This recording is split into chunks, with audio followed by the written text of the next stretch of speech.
L'obéissance qui conduit à la justice. Le pécheur est esclave du péché. Mais quand on lui donne Christ crucifié et qu'il croit, il cesse d'obéir au péché. Il vient dans l'obéissance maintenant de la justice. Il était esclave du diable, mais étant devenu disciple, il devient esclave de Jésus-Christ. Un esclave obéit à son maître. Il obéit maintenant à Christ, il obéit à la parole. Suivez maintenant. Mais grâce soit rendue à Dieu de ce que, après avoir été esclave du péché, vous avez obéi de cœur à la règle de doctrine. Alléluia, dans laquelle vous avez été instruits. L'esclavage du péché prend fin parce que vous avez reçu Christ comme votre sauveur personnel. Mais maintenant vous devez lui obéir comme Seigneur.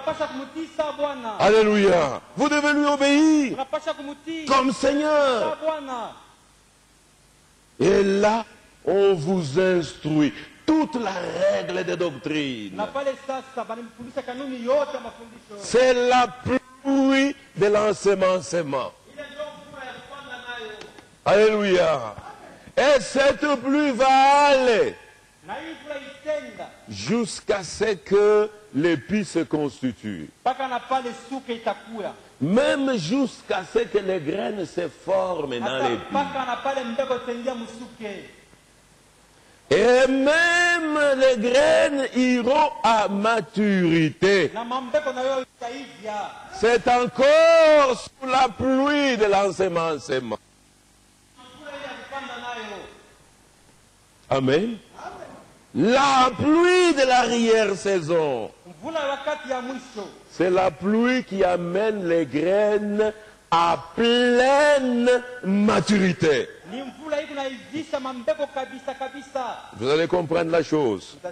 Alléluia. Cette pluie-là, elle vient juste à la fin. Et c'est ce qu'on appelle la pluie de la moisson. Dans le naturel, le laboureur attend. Il faut que sa semence ait reçu le deux pluies.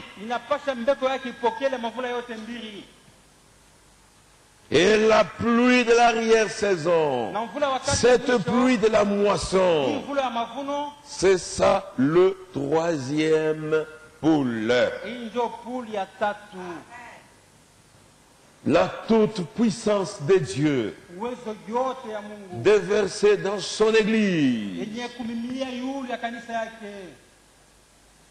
Cette Église qui a atteint la perfection. Ça veut dire les graines sont arrivées à maturité. Alléluia. Cette puissance-là fera que l'Église se tienne sur deux pieds, bien debout, parce que la colonne vertébrale est là. Et ça sera comme une grande armée en marche. Frère Branham dit dans son message, parle à cette montagne. Il dit cette église, par une parole, les morts ressusciteront. Les lépreux seront purifiés. Les infirmes marcheront. Les muets parleront. Baboubou. Les sourds entendront. Il y aura des grands prodiges. Alléluia. Cela va faire un réveil. Un grand réveil qui va secouer le monde entier. Pas seulement secouer votre village, ou votre ville, ou votre pays. C'est un réveil qui va secouer le monde entier.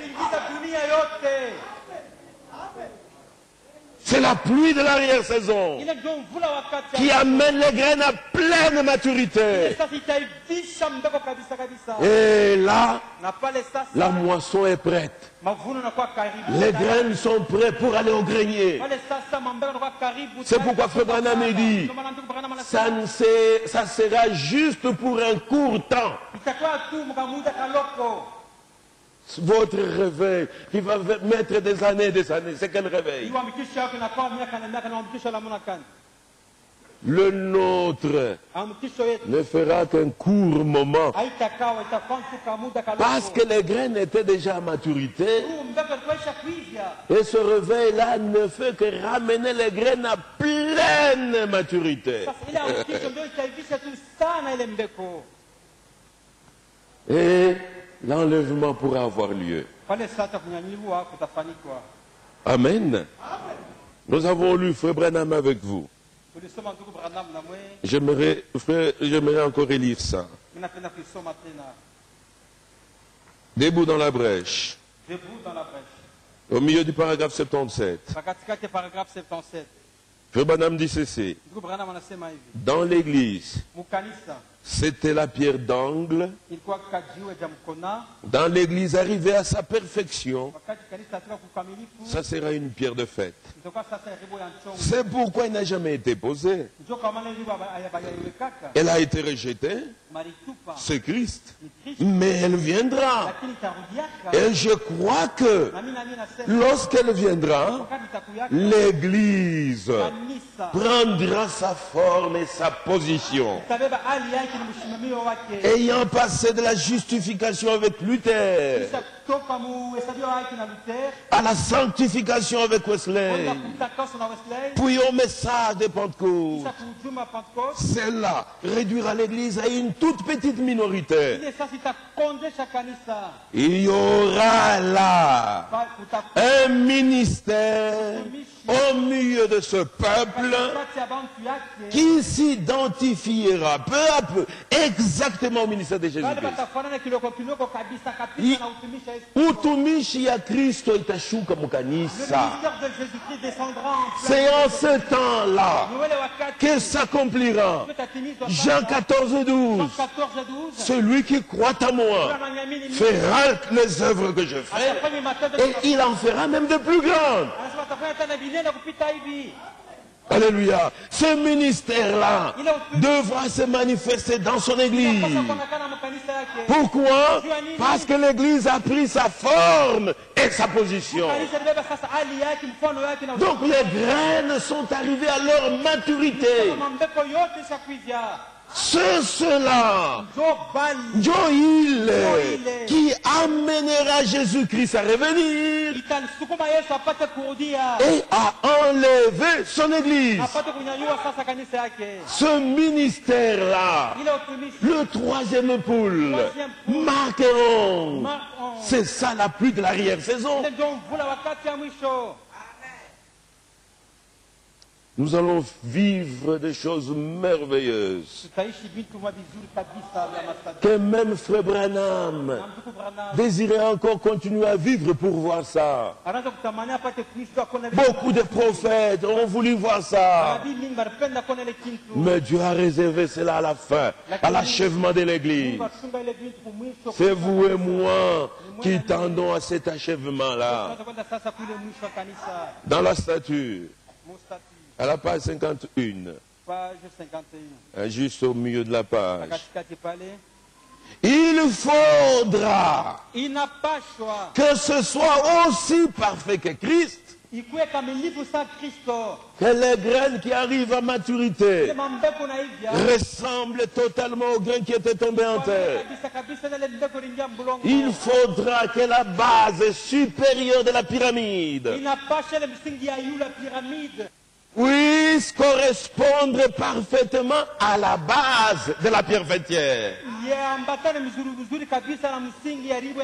Il faut que ça soit aussi parfait que Christ avant qu'il ne vienne. Lui et ce ministère